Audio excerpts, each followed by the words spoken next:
कि जिसने 8 चुनाव यहाँ पे लड़े हों और यहाँ पे वो काम किया हो, अगर वो हमारा यहाँ का नेता कोई राष्ट्रीय स्तर पे अगर बड़ा बन के अगर उनकी ड्यूटी पार्टी राष्ट्रीय स्तर पे लगाती है और वो कहीं चला जाता है और वो वापस हमारे पास हमारे को मिलता है, राष्ट्रीय नेता बन के मिलता है, तो उनसे ये पूछना चाहूँगा भाई वो 5 साल से विधायक बन के ही इतनी दूर गोवा में रहते हैं, 5 सालों से वो गोवा में रहते हैं, खुद तो वो विधायक बन के लोगों को चुने हुए यहाँ के होने के बावजूद बाहर रहते हैं और वो दूसरों के ऊपर उंगली उठाते हैं, तो ये ठीक नहीं है। उनकी बातों का जवाब उनको चुनाव में मिल जाए। देखो, हर किसी को अपना हक है, तो शैलजा जी भी उम्मीदवारों में से एक हैं मुख्यमंत्री के।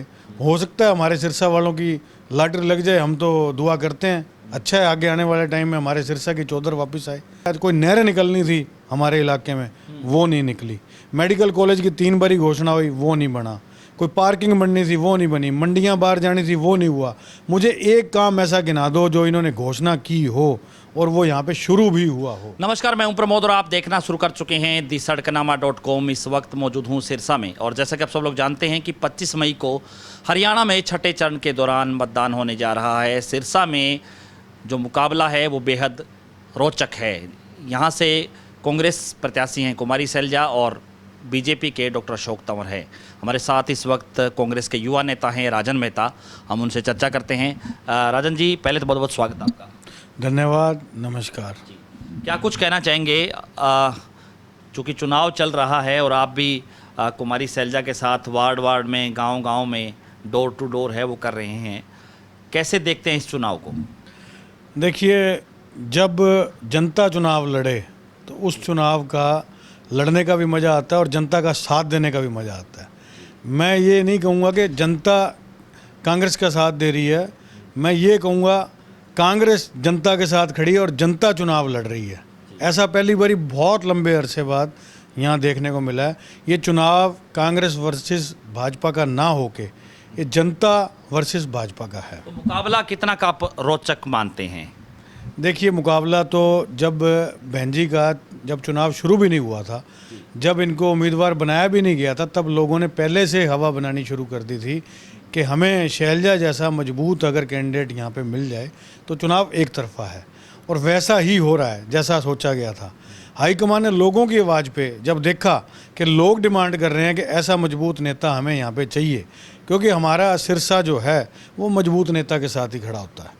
यहाँ पे छोटे नेता और कमज़ोर नेता का काम नहीं है, ये राष्ट्रीय लेवल पे जो बहन जी हैं, क्योंकि सिरसा वालों को जो पिछले 10 सालों में मायूसी हाथ लगी, तो सिरसा वाले चाहते थे कि एक ऐसा मजबूत चेहरा यहाँ पे आए जो हमारी आवाज़ को दिल्ली तक और चंडीगढ़ तक अगर वहाँ पे जाके उठाए तो उसकी वहाँ पे सुनी जाए। तो उसी तरीके से उसी कड़ी में जो हाईकमान ने शैलजा जी को यहाँ पे भेजा और लोगों ने भी पूरा समर्थन दिया और साथ दिया। जैसे कि पहले हवा थी वही आज हो रहा है। चुनाव एक तरफा है, कोई मुकाबला कहीं नज़र नहीं आता। कई लोग ऐसे होते हैं, हम जिनको सोचते हैं भी ये तो फलानी पार्टी का है, भाई ये शायद हमारा साथ नहीं देगा। अपने आप लोग चुनाव लड़ रहे हैं, वो ये कहते हैं नहीं जी हम आपके साथ हैं। उनका मैसेज आता है हम आपके साथ हैं, क्योंकि ये चुनाव इनको हराना बहुत ज़रूरी है, इनका घमंड तोड़ना बहुत ज़रूरी है। नहीं तो जिस तरह से ये चल रहे हैं तानाशाह जैसे ये बने हुए हैं, आने वाले टाइम में चुनाव होने बंद हो जाएंगे, लोगों के मन में आ चुके हैं। और बाकी जैसा कि पिछले 10 सालों में इन्होंने जिस तरह के काम किए, किसान आपने देखा डंडे खाते रहे, उसके बाद पटवारी आपने देखे वो धरने पे रहे, उसके बाद आड़तियों को आपने देखा वो अपनी दामी के लिए कहीं ना कहीं लड़ते रहे, जो कर्मचारी हैं वो रोज़ आपने देखा डीसी ऑफिस के बाहर धरने पे रहे। तो हर वर्ग के साथ इन्होंने तानाशाहपूर्ण काम किया है। कोई नहरें निकलनी थी हमारे इलाके में, वो नहीं निकली। मेडिकल कॉलेज की 3 बारी घोषणा हुई, वो नहीं बना। कोई पार्किंग बननी थी, वो नहीं बनी। मंडियां बाहर जानी थी, वो नहीं हुआ। मुझे एक काम ऐसा गिना दो जो इन्होंने घोषणा की हो और वो यहाँ पे शुरू भी हुआ हो, तो आप खुद बता सकते हैं। जनता जो है त्रस्त है इनसे और अब वोट की चोट से बदला लेगी।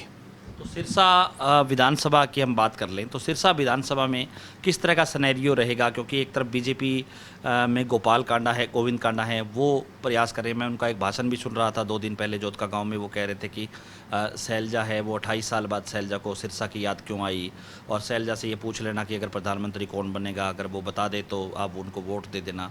यानी कि एक तरह से हमले भी हो रहे हैं, इस तरह की जो जुबानी हमले चल रहे हैं। सिरसा विधानसभा क्षेत्र की बात करें तो आपको क्या लगता है कि नैरेटिव क्या रहेगा, कितना का अंतर रहेगा, किस पार्टी का रहेगा, क्या कहेंगे? पहली बात, एक जवाब जो कह रहे हैं कि बाहर चली गई थी शैलजा, एक बात हमें सोचनी चाहिए कि कोई हमारे यहाँ का, शैलजा जी यहीं की सिरसा कॉन्स्टिट्यूंसी में जो प्रभु वाला गांव था वो अब है हिसार जिले का, लेकिन वो इससे पहले जो परिसीमन से पहले सिरसा का ही गांव था। 4 बारी उनके पिताजी यहाँ पे एमपी रहे, 2 बारी वो रही, 2 बारी वो हारी, ठीक है, जिसने 8 चुनाव यहाँ पे लड़े हों और यहाँ पे वो काम किया हो। अगर वो हमारा यहाँ का नेता कोई राष्ट्रीय स्तर पे अगर बड़ा बन के अगर उनकी ड्यूटी पार्टी राष्ट्रीय स्तर पे लगाती है और वो कहीं चला जाता है और वो वापस हमारे पास हमारे को मिलता है, राष्ट्रीय नेता बन के मिलता है, तो इसमें बुराई क्या है।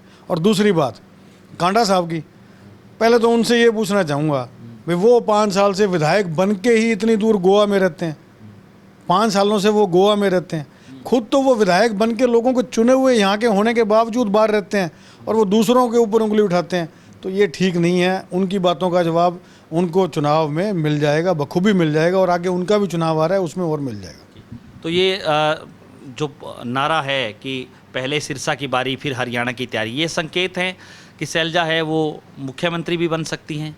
देखिए अभी तो चुनाव अपना इसका है लोकसभा का, ये जैसा कि हमें संकेत है अभी ये हम जीत रहे हैं बढ़िया मार्जिन से, ठीक है। ये देखो हर किसी को अपना हक है, तो शैलजा जी भी उम्मीदवारों में से एक हैं मुख्यमंत्री के।